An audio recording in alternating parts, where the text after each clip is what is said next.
오늘 여러분하고 함께 나눌 말씀인데요. 우리 함께 제목을 함께 좀 읽었으면 좋겠습니다. 자, 함께 읽겠습니다. 시작. 영적 침체와 회복. 영적 침체와 회복입니다. 일상에 지쳐있는 청년들이 참 많습니다. 그래서 어느샌가 주일에 만나는 청년들을 보면 가장 피곤한 날이 직장인들에게는 사실 월요일이 아니라 주일인 것 같아요. 언제부턴가 청년들에게 주일은 부서에서 또 어떤 찬양팀에 또 성가대에 교회 각가지 기관에서 헌신하고 봉사를 하면서 두세 가지 일을 감당하다 보니까 참 무거운 마음으로 예배당을 들어서는 그런 참 힘들고 마음 무거운 날이 되어버린 것 같습니다. 그래서 어느 순간부터 청년들 사이에 또는 두세 가지 일을 감당하는 지체들 사이에서 얼굴을 보고 만날 때 처음에 반갑다 이렇게 인사하기보다 서로의 얼굴을 바라보면서 참 피곤하지 이렇게 인사를 참 많이 했던 것 같습니다. 여러분은 오늘 어떤 마음으로 이 소망홀로 들어왔나요? 또 여러분은 내일 또 어떤 마음으로 교회 문을 열고 예배를 드릴 것입니까? 우리가 유튜브를 보면 불멍, 또 물멍, 또 뭐 다른 말로 멍 때리기 같은 영상들이 굉장히 많이 올라오죠. 한번 검색을 해보니까 불멍하는 영상의 조회수가 800만 정도 되더라고요. 아마 여러분도 다 한 번쯤은 보셨을 영상인 것 같아요. 그만큼 일상에 지쳐있는 사람들이 많다는 거죠. 떠나가고 싶지만 뭔가 좀 쉼을 누리고 회복하고 싶지만 그럴 기회가, 시간이, 삶의 여유가 없기 때문에 그런 멍 때리는 영상을 통해서 마음의 위안을 느끼는 겁니다. 저도 그런 불멍의 그 참 위로를 경험했던 적이 얼마 전에 있었다고 했죠. 사진 잠깐 좀 보여주시면 좋겠습니다. 네, 여기가 어디죠?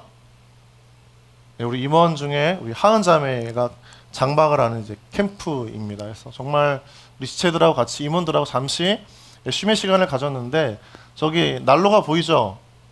네, 저기서 장작을 제가 한 4시간을 뗀 것 같아요. 계속 넣고 또 넣고 그러면서 그 불만 봐도 참 뭔가 마음이 위로가 되는 시간이었던 것 같습니다. 또 다른 사진 한번 보여주세요. 네, 우리 임원들 같이 모여서 저 조그만 곳에서 8명이 함께 1월 며칠이었죠? 우리 임원들 며칠이었죠? 1월 2일이었던 것 같습니다. 2일 월요일날 그렇게 모여서 이렇게 시간을 참 보냈던 것 같아요. 여러분 번아웃이라고 하는 용어가 있습니다. 번아웃, 우리가 피곤하고 지쳐서 아무것도 할 수 없는 상태에 이르는 말이죠. 번아웃. 여러분 그런데 이런 번아웃은 육체적으로 탈진된 상태를 이르기도 하는 말이지만 실제는요, 이 정신적인 탈진을 이르는 말이 번아웃이에요. 번아웃. 어떻게 시작됐냐면 우리가 건강센터라든가 어떤 치료센터에서 일하는 치료자들이 느끼는 탈진 현상을 일컬어서 시작된 게 번아웃입니다. 대부분 그들은 사람을 상대하고 그들의 감정에 공감하면서 어느 순간 자신 안에 이 정신적인 탈진 현상이 찾아오는 거예요. 누구의 어떤 아픔도 공감할 수가 없는, 누구의 아픔도 돌아볼 수 없는 너무나 지쳐버린 마음을 일컫는 말이 이제 번아웃이라고 하는 거죠. 그래서 대부분 간호사, 사회복지사 또는 텔레마케터 또는 목회자, 영업직과 같이 사람을 상대하는 끊임없는 만남이 있는 사람들에게 가장 많이 찾아오는 것이 이 정신적인 탈진, 번아웃이라고 하는 겁니다. 그래서 어떤 일을 감당하는 도중에 극심한 육체적으로, 정신적으로 피로를 느끼고 그 열정과 성취감을 잃어버리는 현상을 이런 탈진이라고 이야기하죠. 번아웃이라고 이야기합니다. 이런 정신적 탈진의 근본 원인이 무엇이냐면 기대에 반하는 부정적인 경험에 있어요. 탈진이 어디서 오냐? 기대에 반하는 부정적인 경험. 내가 누군가를 만나서 이 사람을 케어하면서 어떤 선한 목적과 의미 있는 일을 한다고 만나지만 오히려 그 사람을 통해서, 그 환경을 통해서 나에게 감당할 수 없는 어떤 굉장히 어려운 스트레스나 상황이 계속해서 쌓여져 갈 때 그게 우리에게 번아웃이 되는 가장 중요한 원인이 된다는 겁니다. 그래서 부정적인 경험이 계속 쌓일 때 탈진이 돼요. 목회자에게서는 예를 들어 어떤 부서를 섬기거나 어떤 청년들을 만나는데 그 청년으로 하여금 기대했던 것과는 달리 굉장히 어려운 말을 또는 마음이 상처받는 말들을 계속 듣게 될 때 그때 지쳐져 가는 거죠. 네, 그러한 직군에 있는 지체들이 참 많습니다. 그리고 이제 에너지가 점점점 소멸되어져 가는 거죠. 오늘 우리가 이제 이 말씀을 보게 되어질 때 그 번아웃에 해당했던 그 엘리야가 등장을 하게 됩니다. 엘리야라고 하면 우리는 굉장히 어떤 영적 대결 또 수많은 죽은 자들을 부활시키는 굉장히 기적의 선지자라고 기억을 하지만 사실 이 엘리야는요 굉장한 어려움을 경험하면서 한순간에 정말 다 포기하고 싶을 정도로 무너져 내렸던 인생을 살았던 사람이 엘리야입니다. 이세벨이라고 하는 악한 왕비가 이 엘리야에게 사신을 보내서 내가 곧 너를 죽이겠다, 너를 죽이기까지는 아무것도 하지 않겠다라고 하는 독설이 담긴 경고를 보내고 이 독설을 들은 이 생명의 위협을 느낀 엘리야는 그 순간 모든 것이 무너져 버려서 어느 순간 영적 승리감에 도취되어 있다가도 순식간에 도망자의 삶으로 바뀌어지게 되었던 것이죠. 그리고 그만두고 싶어서 다 내려놓고 싶어서 광야로 들어갑니다. 혼자 있고 싶어 했던 겁니다. 저는 어저께 함께 신학대학원에서 함께 공부했던 한 형을 만났습니다.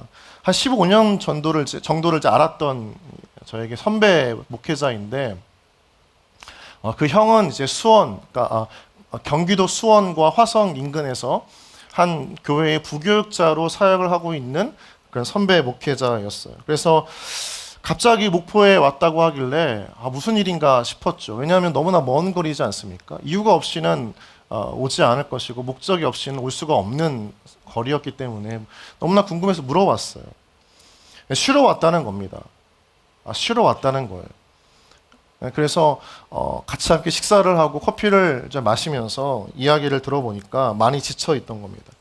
어떤 지침이었냐? 홀로 감당해야 하는 가장의 무게가 있었고 또 나날이 늘어가는 어떤 사역의 양, 또 계속 마음 가운데 부담이 되어졌던 경제적인 어려움, 이런 여러 가지 복합적인 일들 때문에 머리는 복잡하고 몸은 힘들고 마음은 지쳐서 사역을 그만두고 싶다고 담임 목사님께 이야기를 했다는 거예요. 그래서 그 목사님께서 그러면 그만두지 말고 잠깐 쉬다 와라. 2주간의 휴가를 줄 테니까 쉬다 와라 해서 이 목포까지 내려오고 그 여정 속에 저를 만나서 식사를 하게 되었다는 겁니다. 그만두고 싶은 겁니다. 번아웃을 경험할 때 가장 먼저 우리의 생각을 스쳐 지나가는 결정은 무엇이냐? 그만두고 싶다는 거예요. 다 내려놓고 싶다는 겁니다. 지쳐 있으니까 피곤하니까 그만두면 조금 쉴 수 있겠다. 이 상황을 조금 나아지게 만들 수 있겠다. 아무것도 안 하면 난 좀 회복될 수 있겠다. 그렇게 생각을 하는 거죠. 잠시 쉴 수 있어요. 휴식의 기간이 있기 때문에. 그런데 문제는 무엇입니까? 그 상황에 똑같이 맞닥뜨리게 되어지면 다시 주저앉아 무너진다는 게 문제예요. 휴가가 있어요. 일주일간의 우리 여름 휴가, 겨울 휴가들이 있다면 연차를 내고 여러 가지 계획을 세우고 여행을 가서 쉴 수는 있습니다. 근데 문제가 무엇이에요? 다시 돌아오면 그 삶을 우리가 또 마주해야 한다는 거예요. 반복이에요. 그러면 그 쉼은 곧 사라지고 그 쉼을 통해 얻었던 우리 마음의 여유는 곧 무너져 내리고 소멸되고 다시 또 어려운 마음이 찾아와서 또 그런 생각을 하죠. 그만두고 싶다. 다 내려놓고 싶다. 그런 마음이 우리 가운데 계속 반복이 되는 거예요. 여러분만이 아니라 직장 생활을 하는 30대, 40대 가장들도 그렇습니다. 인생이라고 하는 큰 여정 속에서 계속 반복이 되어지는 거예요. 그만두고 싶다. 내려놓고 싶다. 오늘 본문을 보면 엘리야는 영혼의 번아웃을 경험합니다. 사명의 번아웃이기도 해요. 우리가 보았던 19장 앞에 18장에서 이 엘리야는 바알의 선지자 850명과 영적 대결을 하고 그 대결 속에서 놀라운 기적의 승리를 경험합니다. 어떤 대결이었냐면 누가 믿는 신이 더 위대한가 강한가라고 하는 대결이었어요.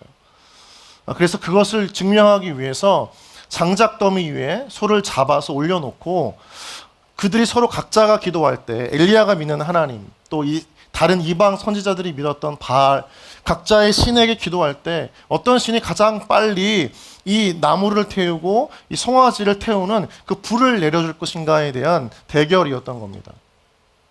일단 숫자적으로 도저히 맞설 수가 없는 그러한 절대 약세에 있었던 것이 엘리야였지만 엘리야 안에는 큰 자신감이 있었어요. 내가 믿는 하나님이라면, 내가 믿고 있는 하나님이라면 반드시 승리케 하실 것이다. 결과는 완전한 승리였습니다. 바알 선지자들의 제단에 비하면 더 많은 물을 뿌리고 도랑을 파서 물이 가득하게 해서 도저히 불로 탈 수 없는 환경을 만들었지만 그럼에도 하나님은 그 도랑의 물까지 다 핥아내시면서 이 엘리야의 손을 들어주셨던 것이죠. 우리가 보았던 이 19장 앞에서 엘리야는 놀라운 영적 승리 또 성취감을 경험한 극에 달아있던 엘리야였습니다. 자신감이 충만했고 믿음으로 무엇이든지 할 수 있다라고 생각을 했었던 엘리야였던 거죠. 그런데 어느 순간 이 19장에 와서 한순간에 무너져 내리는 거예요. 이렇게 올라갔던 그 자신감이 한없이 깊은 수렁으로 빠지고 밑바닥을 치게 만들었던 사건이 앞서 이야기했던 이세벨의 경고였던 것입니다. 엘리야는 그 이세벨의 독설이 담긴 그 생명의 위협을 느끼고 두려움에 떱니다. 그리고 방금 전까지 그 영적 자신감은 철저하게 사라지고 두려움에 떨며 도망치기에 바빠요. 그래서 그 이스라엘이라고 하는 그 나라의 가장 최남단에 해당하는 브엘세바로 쉼없이 끝없이 달려가서 도망쳐갑니다. 그게 어디냐면 우리나라 지도에서 보면 목포예요. 서울이라고 하는 그 중심 도시에서 어떤 영적 실패감과 두려움 가운데 빠져서 이 목포까지 또는 해남까지 또 진도까지 도망쳐간 거예요. 아주 한순간에. 그리고 그 브엘세바에서 자신을 따라온 종을 홀로 남겨둡니다. 그리고 단신으로 어디를 들어가냐면 광야로 들어가요. 그 척박한 곳으로 홀로 들어가는 거죠. 하룻길을 걸어갑니다. 하룻길을 걸어간 후에 그가 마주한 게 있어요. 로뎀나무입니다. 로뎀나무는 사실 나무라고 할 수 없는 관목입니다. 굉장히 푸르지 않고요. 가지가 많지 않습니다. 적어도 그냥 성인 남성 한 명이 겨우 들어누워서 쉴 수 있는 정도의 크기밖에 되지 않는 사막의 황량한 나무입니다. 그 황량한 나무 아래서 엘리야는 주저앉아서 지금 쉬고 있는 거죠.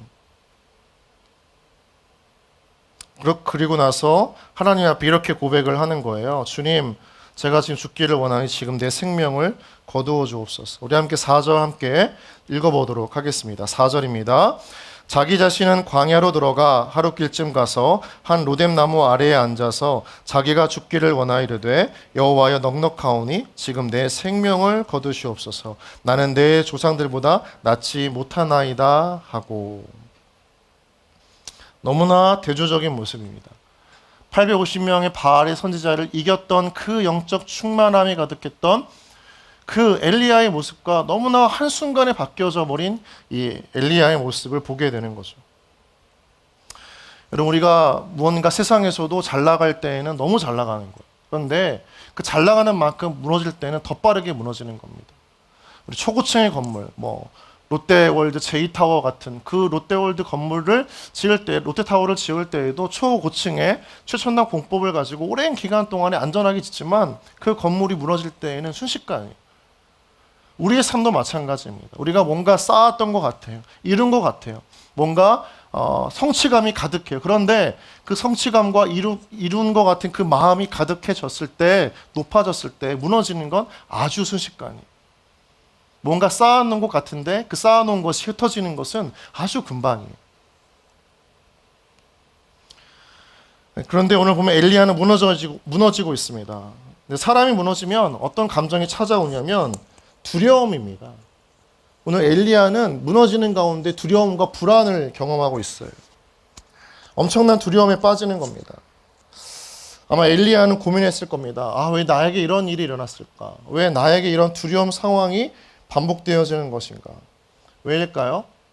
계속되는 사역과 대결 속에서 이 엘리야가 육체적으로 영적으로 탈진해 있었기 때문입니다. 다른 말로 하면 우리 오늘 말씀의 제목처럼 영적 침체에 빠지게 된 겁니다. 약해져 있는 것이죠. 사역은 성공적이었지만 정신적으로 굉장히 많이 약해져 있는 겁니다. 마음이 약해져 있으니까 이세벨의 그 독설 한마디에 순식간에 브엘세벨까지 도망치게 됐던 겁니다. 여러분, 마음이 가장 약해져 있을 때 기억나나요? 우리의 마음이 가장 약해져 있을 때에는 지나가는 사람이 말 한마디 하는 것이 내 가슴에 비수를 꽂힐 때가 있습니다. 평소에는 아무렇지 않은데 그 지체가 지나치는 말, 농담으로 한 말, 웃자고 한 말 자체가 내 가슴에 상처로 너무 깊이 있게 다가올 때가 있어요. 그 지체의 말이 심해서가 아니라 내 마음이 약해져 있기 때문인 겁니다. 내 마음이 너무나 약해져 있는 거죠. 여러분, 우리가 마음이 강할 때는 정말 내가 마주하기 싫은 사람이 나한테 막 욕을 해대고 나를 비판하고 나를 싸잡아서 깎아내려도 속으로 그냥 한마디 하고 이렇게 튕겨낼 수 있어요. 쟤 미쳤나 보다.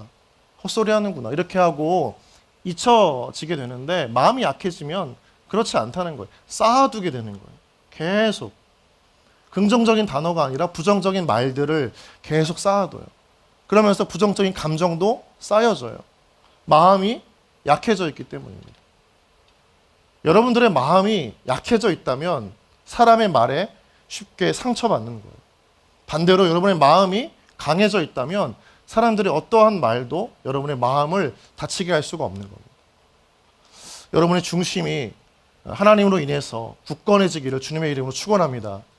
사람의 말에 휘둘리는 인생이 아니라 하나님의 말씀에 이끌려가는 우리 청년 되어지기를 주님의 이름으로 축원합니다. 지금 엘리야는 지쳐 있는 거예요. 육체적인 탈진과 함께 정서적인 탈진이 함께 온 것입니다. 그런데 엘리야를 더 무너지게 했던 것은 무엇이냐면 육체적인 탈진이 아닙니다. 정신적인 탈진이에요. 영적인 탈진이에요.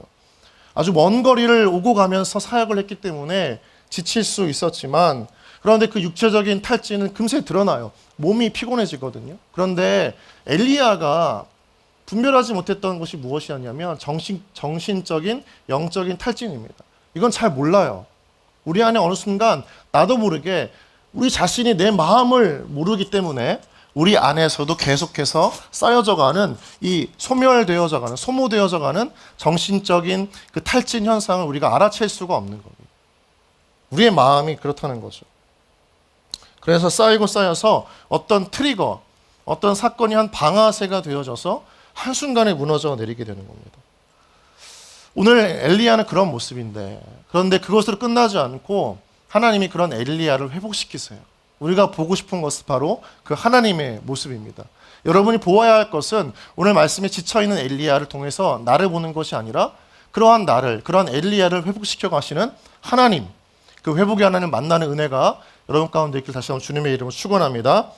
오늘 본문을 보면 엘리야가 광야로 들어가서 하루길을 걷습니다. 성인이 걷는 보통 하루의 길이 50km입니다. 그런데 아마 엘리야는 지쳐 있었기 때문에 그의 한 반절 조금 더 넘어서 한 30km, 40km의 광야길을 터벅터벅 지쳐가면서 걸어가요. 그런데 목적지가 없어요. 너무 지쳐있기 때문입니다. 그냥 걷는 거예요. 방황하고 있는 거예요. 그러다 로뎀나무를 만나게 됩니다. 로뎀나무, 광야의 여행자가 겨우 한 명 정도가 쉴 수 있는 나무입니다. 그 나무 아래에서 털썩 주저앉아서 그대로 누워서 잠이 들어요. 너무 지쳐있던 거죠. 여러분들이 마치 하루 종일 야근을 하고 늦은 밤에 자정쯤에 집에 들어갈 때 아무것도 안 하고 그냥 누워있게 되는 것처럼 엘리야가 그러한 상황이었던 겁니다. 그런데 그런 엘리야에게 누가 찾아오시냐면 하나님이 보내신 천사가 찾아와요. 우리 5절 같이 함께 우리 읽어보도록 하겠습니다. 5절입니다. 시작. 로뎀나무 아래에 누워 자더니 천사가 그를 어루만지며 그에게 이르되 일어나서 먹으라 하는지라. 천사가 그를 어루만져요. 본문에 등장하는 것은 천사이지만 천사는 누구입니까? 하나님이 보내시는, 하나님을 상징하는 것이 천사입니다. 이 천사를 통해서 하나님이 엘리야를 어루만지시는 거예요. 터치하시는 거죠. 그리고 말합니다. 일어나서 뭐라고요? 먹어라. 이렇게 얘기해요. 먹어라. 여러분, 저는 이 장면에서 저희 어머니의 모습이 떠올랐습니다. 여러분, 아마 여러분들의 어머니도 마찬가지겠죠. 사회 초년생으로 막 직장 생활을 시작하게 될 때, 아직 적응도 못하고 바삐 돌아가는 그 회사의 시스템에 갇혀가지고 하루 종일 일을 하고 야근을 하고 잔업을 하고 쉬지 못한 채 집에 들어갈 때 기분 좋게 들어가는 것도 아니고 짜증을 내며 들어갈 때, 옷도 갈아입지 않고 어머니 잔소리를 들으면서 소파에 누워 있을 때, 침대에 털썩 누워 있을 때, 그 잠들어버린 아들과 딸을 안쓰럽게 바라보며 토닥이고 어루만지는 엄마의 따뜻한 손길이 있지 않습니까? 그 엄마의 손길이 오늘 본문에 엘리야를 어루만지는 하나님의 손길이에요. 그리고 저녁도 먹지 못하고 일만한 자식에게 따뜻하게 밥과 찌개와 고기를 준비하고 나서 어루만지면서 말하죠. 어서 일어나 먹어. 이런 말이에요. 엘리야에게 엘리야 빨리 일어나 이게 아니라 어루만지면서 어서 일어나 엘리야. 어서 먹어. 이런 음성이죠. 하나님의 마음입니다. 지칠 대로 지친 엘리야를 향해서 뭐해? 더 달려가야지. 뛰어가야지. 나를 위해 할 일이 많잖아. 이렇게 이야기하시는 것이 아니라 어루만지면서 말씀하시는 겁니다. 어서 일어나 먹어. 주님의 마음입니다. 이 마음은 이 땅에 있는 여러분들, 청년들을 향한 하나님 아버지의 마음이기도 합니다. 하나님께서 오늘날 이 땅의 청년들을 얼마나 긍휼히 여기시는지 몰라요. 어디 가나 청년 사역자들을 만나면 그들 마음에 청년들에 대한 아픔이 있습니다. 여러분들을 향한 그 불쌍히 여기는 마음이 있어요. 그래서 청년 사역자들은 참 눈물이 많아요. 여러분들을 위해 기도할 때마다 흐르는 눈물을 주체할 수 없는 분들이 참 많습니다. 청소년과 장년 사이에 존재감이 없는 그런 존재 같지만 사실 그런 존재가 아니라 이들도 청년 세대인데 대우받지 못하는 것 같고 위로받지 못하는 것 같고 사역만 시키는 것 같고 해야 할 일이 너무 많은 것 같기만 한 그런 세대인 것 같아요. 저녁마다 또는 점심에 저희 청년들을 만나고 있는데 다들 삶에 주어진 삶에 대한 어떤 소망과 긍정적이고 기쁨이 넘치는 청년들을 한 명도 만나보지 못했습니다. 다 우울하고 걱정되고 근심 가득한 청년들이 되게 많아요. 다 그래요. 저변에 삶에 대한 소망이 없어요. 일하는 기쁨을 잃어버렸어요. 오늘을 살아가는 거에 대한 의미를 찾지 못한 채 그저 터벅터벅 광야길을 걷고 있는 엘리야와 같다라고 느껴지는 거예요. 그러면서 한쪽 마음에서는 이 처한 상황과 환경에 치여서 위축되어 있다. 삶과 신앙이 참 무너져 있다는 걸 느끼게 됩니다. 그때마다 참 마음이 너무 아픈 거예요. 교회에서의 예배는 너무 뜨겁지만 누구보다 식어진 마음으로 타다 남은 재같이 느껴지는 게 청년들입니다. 탈 힘이 없는, 타고 싶지도 않은. 그래서 여러분 개인적 고백으로는 여러분들을 위해 새벽 예배 때마다 제가 가장 먼저 기도를 할 때마다 저도 지치고 힘든데 여러분들을 위해 기도할 때마다 왠지 모르게 마음에 되게 부르짖게 되는 거예요. 하나님 앞에. 가장 먼저 하는 기도가 뭐냐면 하나님 우리 청년들을 좀 불쌍히 여겨주십시오. 하나님의 은혜가 아니면 살아갈 소망을 찾지 못하는 청년들입니다. 막 부르짖다가도 어느샌가 눈물이 흐르고 어느샌가 엎드려져 있게 되는 거죠. 제 마음이 아니라 하나님이 제게 주신 여러분들을 향한 마음이라는 거예요. 여러분을 사랑하고 계시는 거죠. 불쌍히 여기시는 마음을 주시는 겁니다. 기도할 때에 정말 하나님 은혜 주셔야 되는 사람이 있다면 기도하는 사람이 그 마음을 주세요. 그 사람의 아픔을 동일하게 느끼게 하시고 그 사람을 위해 부르짖게 하시는 거예요. 내가 눈물을 흘리는 게 아니라 성령님께서 눈물을 흘리게 하시면서 기도하시는 거예요. 왜냐하면 그 사람을 위해 누군가 눈물을 흘려서 기도해야 되기 때문입니다. 하나님이 여기 앉아있는 여러분을 얼마나 긍휼히 여기시는지 몰라요. 얼마나 불쌍히 여기시는지 몰라요. 또 하나님이 그래서 우리 청년들을 얼마나 사랑하시는지 몰라요. 여러분, 그래서 저는 청년들을 만날 때마다 우리 아까 인사했던 것처럼 그렇게 이야기하고 싶어요. 당신은 하나님의 기쁨입니다. 당신은 하나님의 사랑받고 있는 존재입니다. 우리 옆 사람이 한번 또 이렇게 좀 고백할까요? 좀 바라보면서 당신은 하나님의 기쁨입니다. 기쁨입니다. 시작. 당신은 하나님의 사랑받고 있는 사람입니다. 함께 고백할까요? 시작. 당신은 하나님의 사랑받고 있는 사람입니다. 여러분이 뭘 잘하건 못하건 건 다 떠나서 여러분은 하나님 앞에 기쁨의 존재예요. 그런데 우리 안에 너무 지친 마음 때문에 우리 자신을 되게 실패한 인생, 무너진 인생으로 그렇게 치부해 부리는 경향들이 너무 강하고 그런 의식이 너무 팽배해져 있는 겁니다. 그런 청년들을 하나님께 사랑하시는 거예요. 불쌍히 여기시는 마음입니다. 지친 엘리야를 하나님도 사랑하셨어요. 그래서 음식을 준비하셨습니다. 그냥 음식이 아니라 주님의 마음이 담긴 음식이에요. 6절을 보면 엘리야가 깨어 일어나 보니까 숯불에 누운 구운 떡과 물 한 병이 있습니다. 6절을 같이 한번 우리 큰 목소리로 읽어보겠습니다. 시작.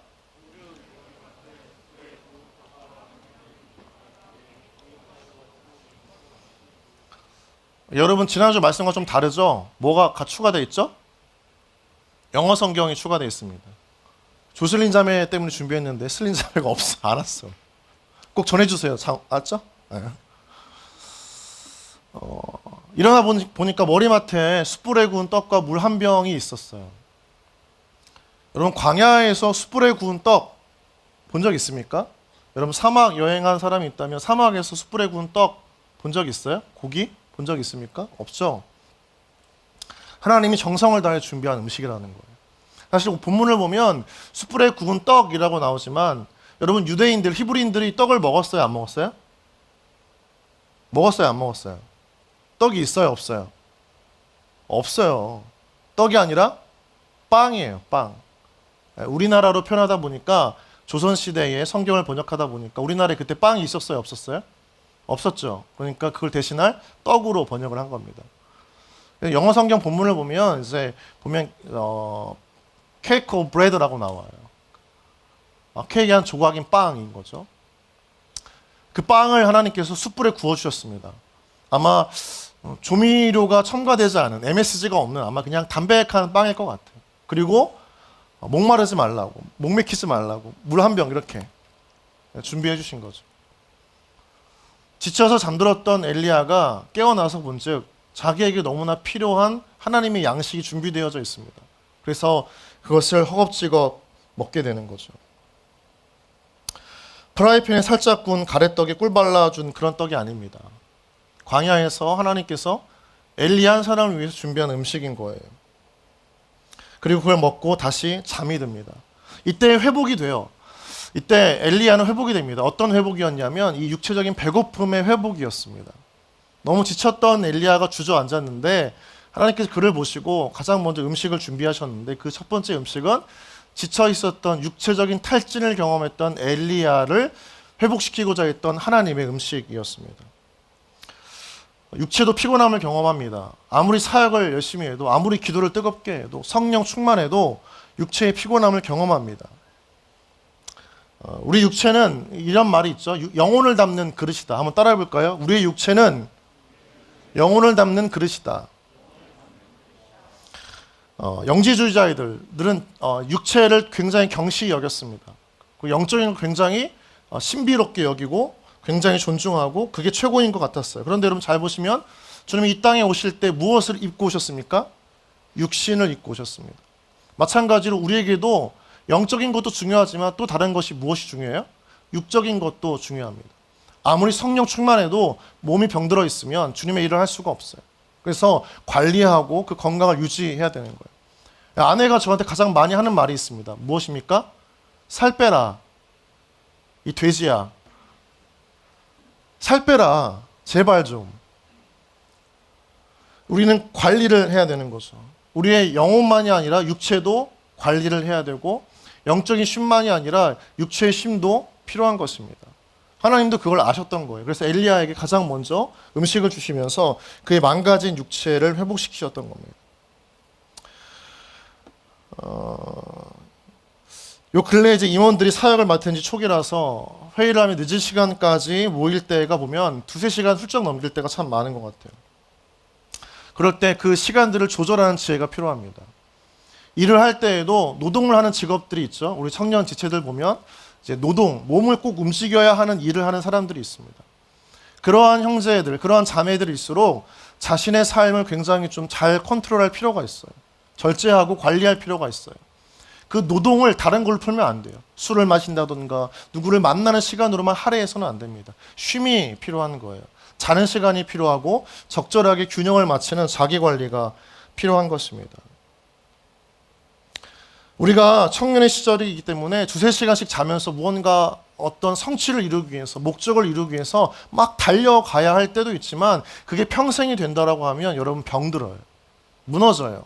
롱런하지 못하고 오랫동안 그 일을 하지 못합니다. 잠시 반짝이는 것 같지만 금세 사라지는 인생이 돼요. 그래서 몸과 마음이, 영혼과 육체가 하나님 앞에 균형 있게 조절되어지고 또 관리되어지는 것 참 너무나 중요합니다. 그래서 잘 먹고 잘 자고 잘 쉬는 것이 청년 그리스도인으로서 해야 할 가장 중요한 자기 관리입니다. 여러분 잠자기 전에 잠 안 온다고 늦은 시간까지 유튜브 보지 마세요. 먹방 보면서 대리만족하지 마시고 빨리 자요. 제발 좀. 12시를 넘겨서 1시, 2시까지 그렇게 유튜브를 봐. 남들 여행 가는 거 보고 정말 대리만족 느끼고 먹는 거 보고 대리만족 느끼고 그러다가 늦게 자요. 그냥 늦게 일어나요. 피곤하죠. 저의 모습이기도 합니다. 여러분 그래서 유튜브로 불멍, 물멍, 멍 때리기 하지 말고 먹방 보지 말고 여러분 일찍 주무세요. 그리고 그래야 하나님의 일을 할 수 있고 부르신 그 삶의 자리도 감당할 줄 믿습니다. 하나님이 여러분의 수면 가운데 운행하시길 주님의 이름으로 축원합니다. 여러분의 잠드는 은혜가 있기를 주님의 이름으로 축원합니다. 엘리야가 그 음식을 먹고 한참 자고 육체적으로 회복되어졌어요. 그런데 하나님 보시기에 아직 덜 회복되어졌어요. 하나님이 우리 지친 몸을 회복시키신 이후에 꼭 하는 회복의 과정이 또 하나 있습니다. 엘리야에게도 있었어요. 7절을 같이 한번 보도록 하겠습니다. 7절 읽어보겠습니다. 시작. 여호와의 천사가 또다시 와서 어루만짐에 이르되 일어나 먹으라 내 갈 길을 다 가지 못할까 하노라 하는지라. 앞서서 이야기했던 5절, 4절의 말씀과 5절의 말씀과 또 다른 내용이 추가가 됩니다. 7절을 보면 일어나 먹으라 한 다음에 하나님께서 무엇을 말씀하시죠? 자, 밑줄을 한번 그어보세요. 자, 다 같이 한번 읽어볼까요? 시작. 내가 갈 길을 다 가지 못할까 하노라 하는지라. 엘리야 너를 위한 믿음의 여정이 너무나 많았는데 그 길을 가지 못할까 걱정된다. 먹고 마셔라 라고 이야기합니다. 엘리야에게는 남은 사명이 있었어요. 부르심의 자리가 있었고 그가 하나님 앞에 걸어가야 할 길이 남아 있었습니다. 그 길을 다 가기 위해서 하나님께 다시 엘리야를 먹이시는데 그때의 먹이심은 육체의 회복이 아니라 이 마음의 회복이에요. 내가 다시 하나님 부르신 그 길을 가야지. 그 회복을 위해서 하나님이 다시 음식을 준비하셨던 겁니다. 천사가 다시 와요. 7절 보면 여호와의 천사가 또 다시 와서 어루만짐. 또 다시 와서. 굳이 하나님이 한 번에 다 하지 않으시고 다시 와서 그의 정신적인 탈진, 영적 탈진을 돌보시는 은혜를 허락해 주세요. 다시 와서 어루만지고 똑같이 또 일어나 먹으라 말씀하십니다. 무너져 있었던 엘리야의 그 영적 탈진을 회복시키셔서 그가 앞으로 다시 가야 할 길을 가게 하시는 거죠. 이때의 음식은 그 마음이 치유되어지는 음식이에요. 이 두 번째에 주님께 준비하신 음식은 그런 회복되어지는, 이 내면이 회복되어지는 음식이에요. 여러분 베드로를 보면요, 요한복음 20장, 21장에서 자신이 주님을 3번이나 부인했지만 그래도 부활하신 예수님을 만납니다. 그러면 적어도 과거는 잊고 그 부활하신 주님을 만났기 때문에 놀라운 기쁨과 감격 속에서 믿음의 길을 힘차게 걸어가야 하는데 베드로가 했던 행동은 무엇이죠? 그 부활하신 주님을 만났어도 그 주님을 따르지 않고요, 다시 가는 곳이 있습니다.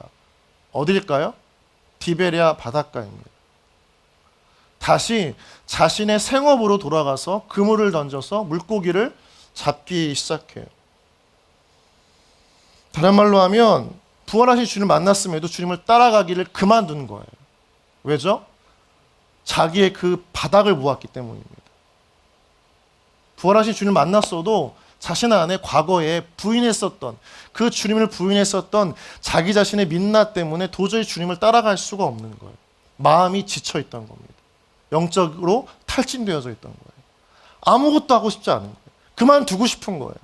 그 열정도 다 사라지고 주님을 고백했던 그 믿음도 다 사라졌어요. 심지어 부활하신 주님을 만났음에도 그래요.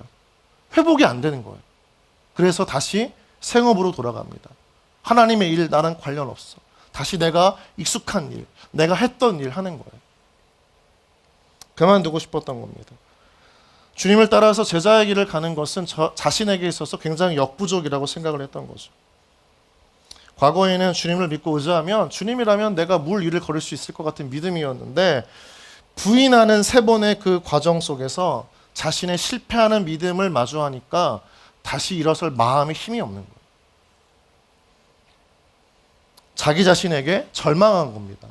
여러분 스스로에게 절망한 적 많죠?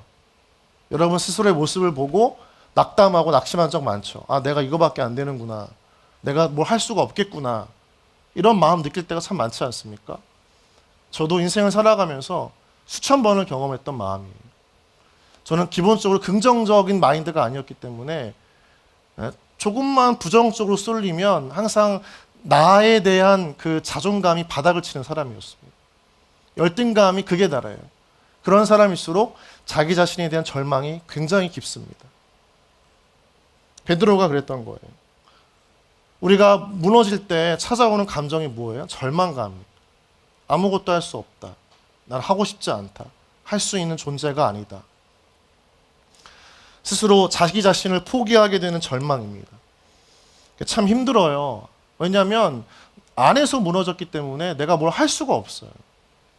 밖에서 무너진 일을 하면 뭔가 내가 의욕을 가지고 뭔가 시간을 투자하고 에너지를 쏟으면 조금 회복은 되는데 마음이 무너져 있어서 내 힘으로 도저히 아무것도 할 수가 없는 거예요.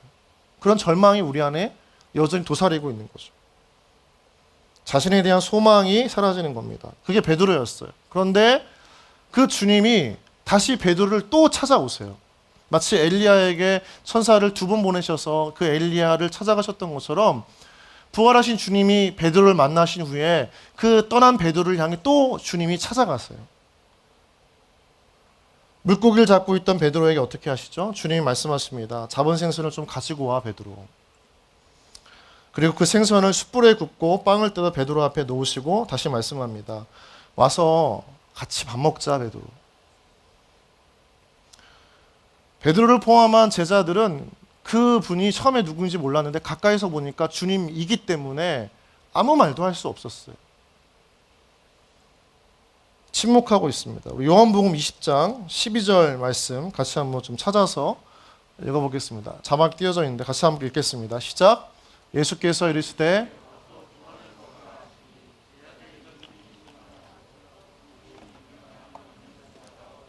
아니까 묻지 못하는 거예요. 말할 자신이 없는 거예요. 그 담대함조차 없는 것이고 그 고백조차 못하는 거예요. 너무 미안하니까. 예수님 앞에 바라보는 것이 너무 부끄러우니까. 자기의 민낯이 너무나 훤하게 드러나니까. 주님, 제가 다시 주님 따라갈게요. 말 못하는 거예요. 주님 만나면 다시 할 수 있을 것 같아요. 말 못하는 거예요. 무너져 있거든요, 베드로가. 그런 베드로에게 예수님이 생선을 먹이시고 빵을 먹이시는 것은 베드로가 정말 금을 던지다 힘들어서 배고픔 채워주시려고 먹이시는 게 아니라는 겁니다. 일부러 찾아가셔서 먹이시는 것은 무엇이죠? 여러분, 성경에서 음식은 단순히 배고픔을 채우기 위한 것이 아니라 말씀을 상징해요. 살아있는 말씀으로 그 사람을 깨우는 것이 생명의 양식이라는 표현이죠. 그래서 마태복음 4장 4절을 보면 예수께서 대답하여 이르시되 기록되었을 때 사람이 떡으로만 살 것이 아니요 하나님의 입으로부터 나오는 모든 말씀으로 살 것이라 하였느니라 하시니. 예수님께서 베드로에게 생선을 구워주시고 빵을 주셨지만 그 음식 안에는 사실 그 음식을 통해서 베드로 안에 정말 살아내야 하는 그 마음의 힘이 되는 말씀을 주신 것입니다. 살아내도록, 살 수 있도록. 그리고 그 이후에 베드로에게 예수님께서 물어보시죠. 무언가 베드로에게 그 식사 후에 변화가 일어나요. 그리고 베드로에게 물어보십니다. 내가 나를 사랑하느냐 베드로. 몇 번 물어보시죠? 자, 몇 번이요? 3번 물어보시죠. 몰라서 물으시는 겁니까? 몰라서 물어보시는 거예요? 그렇지 않죠. 그러면 어떤 목적이 있는 겁니까? 다그치려고? 책망하려고? 과거에 그 쓰라렸던 자기 부인, 자기 배신의 그 사건을 떠올리게 해서 트라우마를 경험하게 하려고? 너 나 왜 3번이나 부인했어? 사람들 보는 앞에서? 나 망신스럽게? 왜 나를 떠나갔어? 3번이나? 왜 나를 거부했어? 3번이나? 네가 뭔데? 이렇게 책망하시는 것이 아니라는 거죠. 실패한 인생으로 자신의 인생을 종지부 찍고 싶었던 베드로를 찾아가셔서 베드로를 책망하시는 게 아닙니다. 이 예수님의 3번의 질문은 다른 말로 하면 베드로에게 다시 일어설 기회를 주시는 거예요. 내가 나를 사랑하느냐라고 하는 그 질문은 베드로, 내가 다 아는데 너 다시 일어설래? 다시 일어설래? 내가 다 아는데 내가 도와줄게. 다시 일어설래? 그런 예수님의 마음인 거예요. 며칠 전에 한 형제를 신방했더니 제가 만나자고 연락을 하고 밥을 먹으려고 했더니 밥 먹으면서 그 형제가 이야기하는 거예요. 목사님, 저를 왜 만나려고 하셨나요? 왜 그랬을까요? 밥 먹고 싶어서 만나려고 했는데 그 형제가 말합니다. 제가 뭔가 잘못한 줄 알았어요. 베드로도 그런 찔림이 있었겠죠. 그런데 그게 아니에요. 다시 일어설 기회를 주시려고 가셨던 거죠. 주님께서 엘리야에게 다시 그를 어루만지시면서 먹이신 진정한 이유가 여기에 있어요. 그가 앞으로 하나님 부르심 앞에 가야 할 길이 있는데 더 이상 지쳐있지 않기를, 그 마음이 그만두고 싶다는 마음이 들지 않기를, 다시 일어서기를 바라시면서 또다시 어루만지시고 먹이셨던 거예요. 그 마음의 회복이 필요했던 엘리야에게 하나님께서 다시 한번 먹이시면서 그 마음을 만지신 것입니다. 그래서 그가 앞으로 가야 할 그 부르심의 자리를 갈 수 있도록, 그 마음의 믿음을 회복할 수 있도록, 다시 그 사명을 회복할 수 있도록. 7절 후반절을 보면 마지막에 뭐라고 나왔죠? 다시 한번 우리 밑줄 친 내용이 뭐죠? 내가 갈 길을 다 가지 못할까 하노라 하는지라. 너 못 갈 것 같아. 그러니까 빨리 먹어. 이겁니까? 그게 아니에요. 너 지금 2번째 음식 못 먹으면 못 간다. 이런 얘기가 아니죠. 네가 가야 할 길이 있는데 그 가기 전에 내가 이 음식을 통해 너의 마음을 좀 회복시키고 싶어. 그 부르심의 자리 피하지 말고 외면하지 말고 이제 함께 가자라고 하는 주님의 마음, 그 마음이 담긴 것입니다. 다시 일어서야지. 그렇게 무너져 있으면 어떡해. 쓰러져 있지 말고 먹고 마음의 힘을 내서 다시 가자. 이런 음성이 엘리야를 향한 하나님의 음성입니다. 내가 너의 필요를 채워줄게. 너의 힘이 되어줄게. 그분의 마음인 것이죠. 엘리야는 그때 마음의 회복을 경험해요. 어떻게 알 수 있나요? 8절입니다. 같이 8절 한번 우리 읽어보겠습니다. 시작. 이에 일어나 먹고 마시고 그 음식물에 8절 읽겠습니다. 8절 시작. 이에 일어나 먹고 마시고 그 음식물의 힘을 의지하여 40주 40야를 가서 하나님의 산 호렙에 이르니라. 어떤 일이 일어납니까? 8절에 이에 일어나 먹고 마시고 그 음식물의 힘에 의지하여 40주야를 가는 겁니다. 여러분, 단 한 번의 식사가 40주야, 40일을 밤낮 없이 가게 만들 수 있습니까? 아니에요. 그 한 끼 식사로는 도저히 불가능한 사역이 되는 거죠. 이동 거리가 되는 겁니다. 어떻게 가능했어요? 그 안에 하나님의 회복의 능력이 있었기 때문인 겁니다. 하나님의 손길이 있어서 그 마음이 이제 육체의 지침도 탈진도 그것을 감당할 만한 그 마음에 강력한 동기부여가 되었던 것입니다. 하나님 처음부터 아셨어요. 엘리야가 너무나 지친 나머지 광야의 로덴나무 앞에 주저앉아서 무엇라고 이야기하죠? 아까 우리 읽었는데 4절에 보면 앉아서 자기가 죽기를 원하여 이르되 여호와여 넉넉하오니 지금 내 생명을 거두시옵소서. 나는 내 조상들보다 낫지 못하나이다 하고. 여러분, 하나님 저를 죽여주세요 라고 했던 게 엘리야의 고백인데, 여러분 이 고백이 엘리야의 진심이었을까요? 어떻게 생각하세요? 진심이었을까요? 아니에요. 어떻게 알 수 있나요? 우리 함께 다시 한번 그 앞절을 보면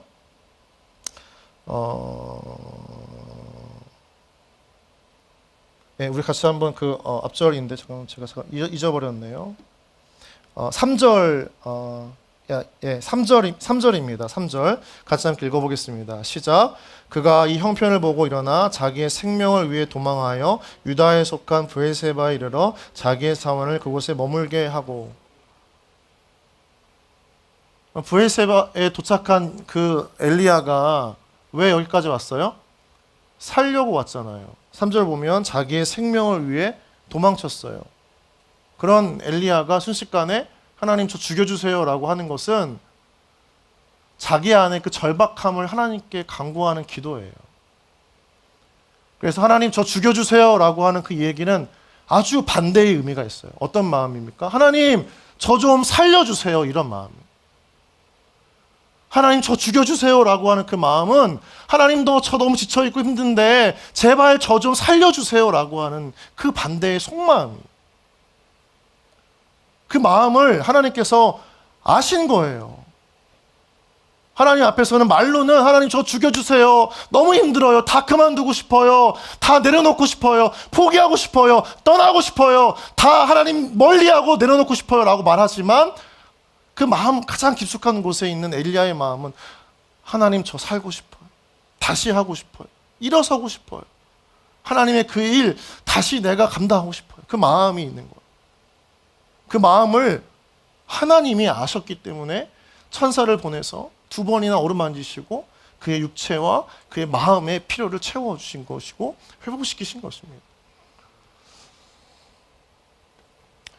여러분 말씀을 맺습니다. 사랑하는 우리 목포 사랑학교 청년 여러분, 이 시간 이 자리에 육체적으로 영적으로 탈진한 채 다 그만두고 싶은 청년들이 있다면, 그래서 하나님 앞에 하나님 저 그만두고 싶어요, 다 내려놓고 싶어요, 떠나고 싶어요 라고 하는 청년이 있다면 성령님께서 여러분의 속마음을 아실 겁니다. 다시 일어서고 싶은, 다시 그 주님의 부르심 앞에 힘을 다해 나아가고 싶은, 믿음을 붙잡고 다시 그 부르신 그 거룩한 사명을 감당하고 싶은 그 마음을 하나님께서 아시리라 믿습니다. 누군가는 그렇게 이야기합니다. 이 세상에 어떤 인간도 우리의 마음을 공감할 수가 없다. 공감의 배신이다라고 이야기하지만 성경을 보면 우리의 마음을 나만큼 더 잘 아시는 분이 성령님이세요. 내 안에 있는 성령님. 그분께서 나의 아픔을 똑같이 나의 자신의 아픔으로 여기시고 자신의 우리가 겪는 그 어려움을 동일하게 그 하나님의 어려움으로 감당하시면서 우리를 탄식하며 중보하신다고 하잖아요. 우리 마음을 아시는 거예요. 다시 하고 싶은, 일어서고 싶은, 소망을 갖고 싶은, 절망 가운데 빠져있지 않고 다시 그 자리에서 일어나 가고 싶은, 걸어가고 달려가고 뛰어가고 싶은 그 인생을 향해 부르신 삶을 향해 나아가고 싶어하는 우리 그 속마음을 하나님께서 아신다는 거예요. 엘리야를 어루만지시면서 이렇게 세우셨던 성령님께서 이 자리 가운데 삶 가운데 주저앉아 있는 그 청년이 있다면 그 청년의 몸과 마음을 어루만지시기를 주님의 이름으로 축복합니다. 우리의 몸과 마음의 회복을 통해서 주님께 다시 그 부르신 자리마다 거룩하고 선한 목적을 따라갈 수 있도록 힘을 주실 것을 믿습니다. 단순한 회복이 아니고요, 살아가는 기쁨이에요. 일하는 기쁨이고 하루하루를 맞이하는 소망과 살아있는 기쁨인 것입니다. 여러분, 우리 가운데 이 기쁨을 약속하셨어요. 여러분, 우리 삶 가운데 지금 그 주님께서 함께 하시고 동일하게 말씀하시는 거예요. 우리를 일으켜 세우시는 것입니다. 우리가 일어날 수 있는 이유는, 그 힘은 어디에서 오는 것입니까? 우리의 그 속마음을 깊이 아시는 하나님 때문에, 그 하나님을 믿는다면, 하나님 붙잡는다면, 그 하나님과 함께하는 믿음의 삶을 살고자 한다면, 하나님께 하나님 저 정말 힘들어요, 그만두고 싶어요 라고 외치는 사람에게도 하나님께서는 그 사람을 통해서 다시 일으켜 세우시고 회복시키시고 그 삶 가운데 살아갈 기쁨과 헌신하는 기쁨과 하루하루를 힘있게 살아가는 그 의미 있는 삶을 회복시키실 것을 주님의 이름으로 축원하고 이렇게 믿기를 바랍니다. 여러분, 그 은혜가 여러분 가운데 있기를 정말 주님의 이름으로 축원합니다. 그래서 살아가는 기쁨을 경험하는 청년의 시절을 되길 바라요. 직장에서 어쩔 수 없이 일하는 그 세대가 아니라 정말 그 안에 부르신 하나님의 소명을 발견하고 살아가는 기쁨, 일하는 기쁨을 발견하기 원하고, 또 교회 안에서도 마지못해 그냥 필요하니까, 시간 남아있는 것 같으니까 나를 부르는 게 아니라 내가 정말 하나님 보내신 사람이기 때문에 그 헌신하는 기쁨을 우리 청년 지체들이 회복되어지기를 주님의 이름으로 축원합니다.